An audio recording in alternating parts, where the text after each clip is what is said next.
हर रात फुसफुसाहट सुनाई देती थी, दरवाजे अपने आप खुल जाते थे और अंधेरा घर को लपेट लेता था। इस कहानी की शुरुआत एक परिवार के साथ होती है जो एक पुरानी हवेली में रहने लगता है, जिसमें उनको डरावनी इतिहास नहीं पता होता। परिवार के सदस्य भूत के अडिग भय से परेशान होकर हर रात फुसफुसाते हुए सुनते थे। दरवाजे अपने आप खुल जाते थे और घर को असाधारण अंधेरे से घिर लेता था। एक दिन उनकी बेटी सुनीता अनजाने तरीके से घायल हो गई। उसने दावा किया कि उसे एक कमरे में आकर्षित किया गया था और एंटिटी ने डराया था। ये परिवार में एक आतंक की लहर भेज दी जो उनके डर को बढ़ा दिया। डबवर्स से चलता हुआ दरवाजा खोलते ही उन्हें एक खाली कमरा मिला। फिर भी फर्श पर सांप जैसे निशान देखकर उनके सबसे बुरे डर की पुष्टि हो गई। यकीनन कुछ गंभीर हो रहा था।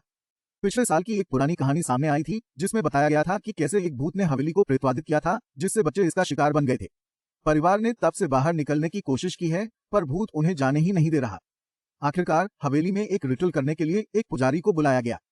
उस दिन से घर खाली पड़ गया और उसकी डरावनी चुप्पी अब भी बरकरार है। परिवार चैन की सांस महसूस करने लगा और नई यात्रा पर निकलने के लिए तैयार हो गया। फिर भी उस भयानक रात की उनकी यादें कभी फीकी नहीं पड़ेंगी। अंत में प्रेतवादित हवेली में परिवार का अनुभव एक रियल लाइफ हॉरर स्टोरी से कम नहीं था। उनकी यादों में हमेशा खट्टी मीठी यादें बसी रहेंगी, अनसुलझी घटनाएं, ठंडकदायक फुसफुसाहट, खुद बंद होते दरवाजे, घेरे अंधेरे और भूतिया सामना। हवेली जो कभी ऐश्वर्य का प्रतीक थी, अब अलौकिक का एक खौफनाक संदेश है जो एक परिवार को निगल गया था।